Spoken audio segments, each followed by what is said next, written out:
Vídeos de lista sempre foram muito famosos no YouTube e agora chegou a nossa vez.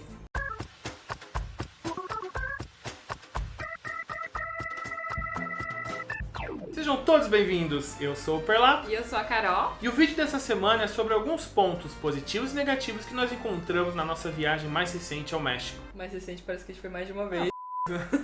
A gente não foi mais de uma vez, hein? Não. Em março de 2020, nós passamos 8 dias em Cancún e Playa del Carmen. E esse vídeo faz parte da playlist de Cancún que nós temos aqui no canal. E se você quiser conferir, o link vai estar aqui no card. Na época dessa viagem, nós não tínhamos intenção de fazer um canal pro YouTube. Por conta disso, não temos tanto material em vídeo. Mas nessa playlist tem dois vídeos bem interessantes que é o que a gente conseguiu fazer. Que é o vídeo do Jungle Tour, onde a gente pilotou uma lancha pelo litoral de Cancún. E também sobre o restaurante Alux, que é todo montado dentro de uma caverna. Foram experiências ótimas que tivemos lá no México e com certeza vale a pena você conferir. Nesse vídeo nós vamos falar coisas que nós amamos no México e outras coisas que não gostamos tanto assim. Pra não falar odiamos, mas odiamos é uma palavra muito forte, então deixa assim mesmo. A primeira coisa que amamos, e foi praticamente a primeira coisa também que tivemos contato no aeroporto do México, foi o câmbio da moeda. Eu e Carol, a gente nunca viajou juntos pra nenhum país da América do Sul. Consequentemente, todas as nossas viagens internacionais foram pra países onde a economia é mais valorizada que a do Brasil. Então todas as vezes a gente tentava não converter as coisas para o real pra não doer no coração. Os pobres tudo indo pra Miami.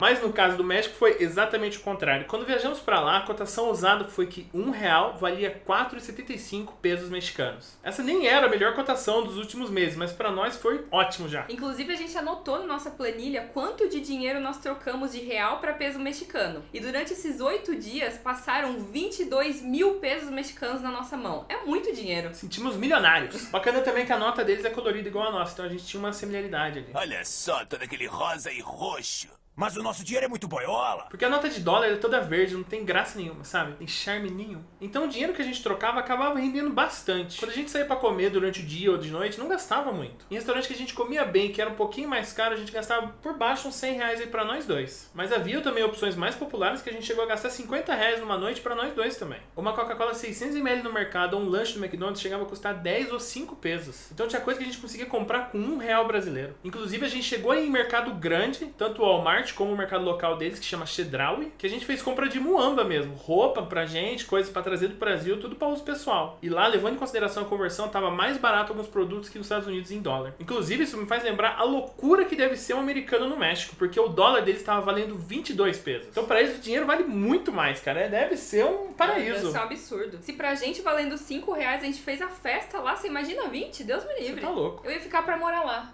mas aí não ia adiantar. Não ia adiantar, né? Ia ter que ganhar peso também. Ah, meu Deus do céu, que delícia. Olha lá o vídeo, ó. Não tá conseguindo se acomodar na almofada. Vem cá, fica desse lado aqui. Tô ficando grande, pai. Deixa eu ver ela fazer o retorno dela. Lateral. Nossa senhora. Meu Deus do Tá céu. ótimo. Agora, um ponto negativo que a gente só descobriu lá é que o Uber é muito difícil de usar em Cancún. A gente já tinha visto o pessoal falando na internet que o aplicativo do Uber funcionava lá, e como na maioria das nossas viagens a gente usa o Uber para locomoção, a gente usou lá em Cancún também. O problema é que muitas corridas eram canceladas e algumas vezes o Uber dava instrução para pegar a gente muito longe de onde a gente estava, e não dava para entender o porquê. E depois, conversando com os motoristas de Uber, a gente descobriu que eles eram muito hostilizados pelos taxistas de lá. Eles contavam que era frequente casos de agressão, de depredação do carro, e não adiantava ir na polícia para reclamar, porque eles não tinham apoio do governo. Então a consequência é que a gente tinha que estar sempre atento na hora de pegar o Uber. Não podia ir nós dois no banco de trás, porque se parecesse que era um motorista de aplicativo, eles poderiam ter um problema. Eles não podiam buscar a gente em lugares muito populosos e principalmente onde tinha ponto de táxi. Então toda vez que a gente ia voltar de mercado, rodoviária, porto, a gente tinha que andar até bem longe para poder chamar o carro. A nossa sorte é que foram poucas situações, já que nós andamos muito de ônibus. Então uma dica boa é que o transporte público em Cancún é bem estruturado, muito barato e ajuda demais o turista. Nosso segundo ponto positivo é a comida no geral. Eu e a Carol, a gente gosta bastante já de comida mexicana aqui no Brasil. A gente sempre come burrito, tortilha, quesadilha em qualquer lugar. Então quando a gente teve a experiência de ir pro México, a nossa expectativa era alta sobre a culinária de lá. E com certeza não decepcionou, porque até as coisas mais simples, os restaurantes mais boquetinhas, serviam comida de qualidade. O lance mais comum deles lá era um espeto vertical que assava e eles cortavam fatias da carne. A gente aqui no estado de São Paulo conhece isso aqui como churrasco grego, mas lá eles chamavam de pastor. Então a maioria dos restaurantes servia esse pastor dentro de pão, de tortilha de farinha, de tortilha de milho e outras opções. Mas também em restaurantes melhores não faltava nenhuma das opções que a gente já conhecia aqui no Brasil, que era o burrito, a chimichanga, o taco, A quesadilha e tudo com ótima qualidade, sempre. Até a birosquinha de beira de estrada, que onde nós pagamos R$30 para nós dois almoçarmos, a comida era ótima. O banheiro não era tão limpo, mas a comida era ótima. Queria também fazer um parênteses nessa parte de comida para falar das coisas de mercado. Entre todos os produtos locais que a gente comprou no mercado, de lanchinho, de café da manhã, a coisa que mais chamou a nossa atenção foi o refrigerante Mundé. Ele é um refrigerante bem simples, gaseificado de maçã, que foi criado no México e foi comprado pela Coca-Cola. Então hoje, atualmente, ele é produzido pela Coca. A gente até pensou em trazer uma garrafa 2 litros para nossa família, mas não compensava na mala. Todo lugar que a gente ia tinha Mundé. E todo almoço e janta eu queria tomar Mundé o tempo todo. Tinha no mercado, na loja de conveniência, nos restaurantes, em lanchonete, em todo lugar. Era como se fosse a Coca-Cola do México. Por um breve momento, a Coca-Cola saiu do coração da Carol e só entrou Mundé.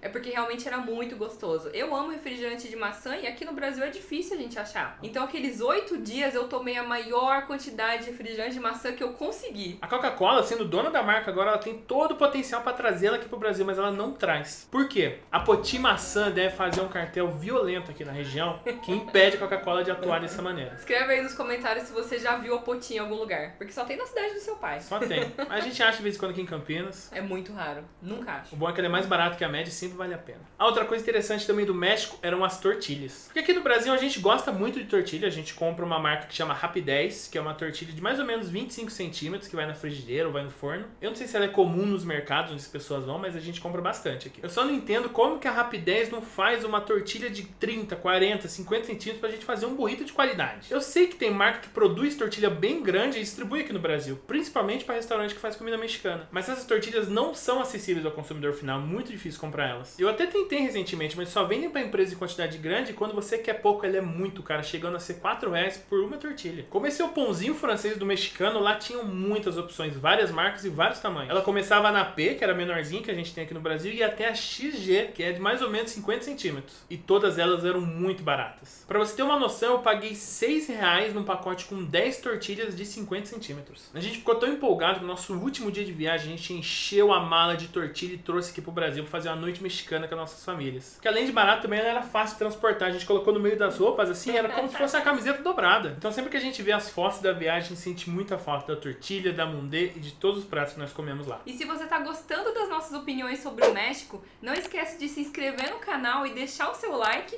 e também compartilhar esse vídeo com aquele seu amigo que sonha em viajar para Cancún. Então, aproveitando aí o gancho da comida, uma coisa que a gente não gostou muito é que tudo no México vem pimenta. A começar pelos produtos de mercado industrializados, salgadinhos, biscoitos, qualquer tipo de snack, você tem que olhar 2 ou 3 vezes antes de comprar porque tudo tem sabor apimentado. A maioria você já percebe porque tem um monte de desenho de fogo na capa. Mas mesmo os que não tem, que são só laranja ou até amarelo, eles são apimentados. A conclusão é que o laranja é a pimenta que arde, o fogo é a pimenta que mata. E você vive com aquele medo de comprar um salgadinho e ter que tomar 3 litros de água depois. Até a Ruffles, que era sabor queijo, ela tinha uma linha bem baixinha, queijo com pimenta. E a gente comprou. Tudo tinha pimenta, cara. A gente viu uma criança de 3 anos de idade carregando um saquinho de Cheetos apimentado. O pacote era maior que ela, arrastava no chão e ela comendo aquilo com a maior naturalidade. Um salgadinho que eu comi depois de 2, 3 mãozadas, eu já tava... Porra, deixa eu beber uma água aqui, cara. Então o mexicano é a prova disso. Cada vez mais estão fazendo pimentas mais fortes para agredir mais os turistas. Já em restaurante, eles tinham o costume de servir algumas cumbuquinhas de acompanhamento, só que a gente descobriu que tudo era apimentado. Tinha rabanete fatiado, quando você comia, era cheio de pimenta. O vinagrete, cara, o vinagrete me deixou muito chateada. Era tomate e cebola. Eu fui colocar no meu pãozinho e comer, e eu quase morri, assim, saiu fogo de tanta pimenta. E o pior de tudo é que o vinagrete ainda nem era pimenta. Junto, eles serviam alguns molhos de pimenta que a gente não tinha coragem nem de encostar. Na verdade, a gente provou no primeiro dia e eu me arrependi demais. Quando era um molho vermelho, era pimenta malagueta. Quando era um molho verde, era o jalapeño. E quando era o amarelo, era... chipolho. Era todo um semáforo de ardência. Nossa, era o semáforo mesmo, vermelho, amarelo, verde. Nossa senhora, nem lembrei disso, nem percebi. Se a gente tivesse usando o contador Carol Pimenta naquela viagem, cara, ele tinha estourado 10 vezes. Nossa, demais. A sorte é que eu sou bem desconfiada com isso, então eu ia comendo tudo devagarzinho. A única coisa que eu fui de garfada achando que tava tudo bem, foi o vinagrete. E me arrependi. Então, a partir do primeiro dia, eu já sempre ia, colocava um tomatinho na boca, via que tinha pimenta e... Só constatava, porque sempre tinha. Sempre tinha, 100% das vezes. E eu gosto de pimenta, eu não tenho problema nenhum que vinha servir a pimenta, ainda mais vindo servir a parte nos restaurantes. O problema é que só vinha pimenta, não tinha nenhum outro tipo de molho. Não serviam mostarda, maionese, ketchup, molho barbecue... Tudo era pimenta. E quando a gente fazia um combinado com a tortilha, a carne, queria colocar uma saladinha ali no meio, não tinha vinagrete sem pimenta, só tinha o vinagrete do inferno. E a gente tinha que sobreviver, comer aquilo chorando, gastando mais dinheiro com a Mundê. Inclusive, deve ser assim que eles ganharam tanto dinheiro, porque olha... Ou você não põe o vinagrete, come seco e tem que beber alguma coisa de qualquer jeito, Tem que beber a Mundê mesmo. De qualquer jeito, você tem que beber a Mundê. Então fica a dica aí pros mexicanos, porque tá em alta agora é a maionese temperada. Então eles podiam tentar lá no restaurante deles. Outro ponto que simplesmente amamos nas cidades que vimos no México foram as belezas naturais, incluindo as praias e os cenotes. Todas as praias que visitamos, elas não tinham livre acesso, não tinha taxa nenhuma, eram muito bonitas, muito limpas, organizadas e não tinham presença de nenhum ambulante. Isso a gente considera um ponto meio positivo, meio negativo, porque eu sinceramente gosto muito de ambulante em praia. Eu gosto muito de viajar no litoral brasileiro, ir para as praias e não precisar levar comida, só levar dinheiro e acabar almoçando e comendo lanche da tarde só com a comida dos ambulantes. Mas a gente sabe que quando tem muito ambulante, tem muita barraquinha, ela passa do ponto assim e começa a ficar desagradável. Então na balança entre ter um monte e não ter nenhum, a gente acaba escolhendo não ter nenhum mesmo. E lá em Cancún era assim, não tinha nada, o que deixava a praia muito tranquila, fazendo você passar um período muito agradável lá. Já os cenotes são formações naturais de lagoinhas dentro de cavernas. É a coisa mais linda e tem muitos cenotes lá no México. Eles são muito procurados pelos turistas e normalmente tem uma taxa de entrada. Essa taxa não é muito cara, ela ajuda na preservação do cenote e também inclui o equipamento básico para você nadar, porque inclusive a maioria dos cenotes são muito fundos, mais de 2, 3, 5 metros de profundidade. A gente visitou cenotes abertos e fechados, e em todos eles nós fomos muito bem atendidos por uma equipe mega educada, e eles também ofereciam passeio de mergulho avançado, onde você tinha todo o equipamento e nadava por dentro da caverna, mas esse a gente não fez não. Então visitar um cenote no México é fácil e é uma experiência imperdível. Agora o nosso último ponto, e esse eu realmente odiei no México, foi a ausência de taxa de serviço na conta dos restaurantes. Você pode até achar que isso é positivo. Pô, não tem que pagar 10%, mas não é bem assim não. Porque os funcionários esperam uma gorjeta, ela só não é taxada fixamente.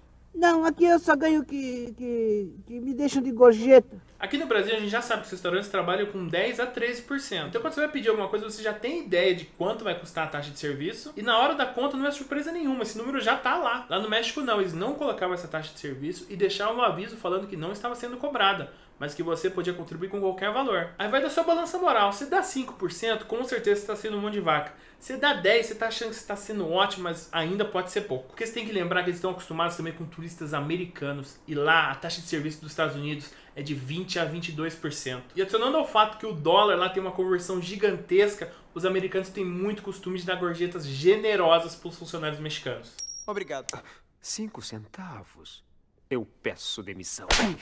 Isso acaba deixando eles um pouco mal acostumados, que quando eles veem os 10% do brasileiro, pode ser que eles façam uma carinha feia pra você. E isso acontece não só em restaurante. Lá eles pedem a famosa propina, que nada mais é do que uma gorjeta. Essa gorjeta é esperada pelos mexicanos em todas as situações. Se ele carregar sua mala por 5 segundos, ele quer propina. Se ele indicar pra você onde é a estação de ônibus, ele vai querer a propina. Se ele servir uma bebida, uma comida, qualquer coisa que ele fizer, ele tá esperando a propina. Aí quando ele recebe de um americano 2, 5 ou 10 dólares só pra servir um drink, ele espera isso dos outros turistas também. Então como aqui no Brasil a gente não tem esse costume de dar gorjeta, a gente vê muitos relatos dos brasileiros falando sobre isso. Inclusive falando o quanto o valor da viagem aumenta com essas propinas. Então se você for pro México, já fica atento nisso. Ou você se prepara pra não dar a propina e receber um xingamento ou um olhar feio, ou sair distribuindo a propina pra todo mundo e gastar um valor a mais na sua viagem. Esse vídeo foi só uma amostrinha da nossa opinião sobre o México. Foi muito difícil elencar 3 pontos negativos e com certeza a gente viu muito mais coisas positivas no país. Então se você tem vontade de conhecer, vale muito a pena e a gente recomenda demais essa viagem. Inclusive a gente gostou tanto do México que essa é uma das viagens que a gente tem mais chances de repetir a curto prazo. Já deixa aqui nos comentários se você já viajou pro México e o que você achou das nossas opiniões.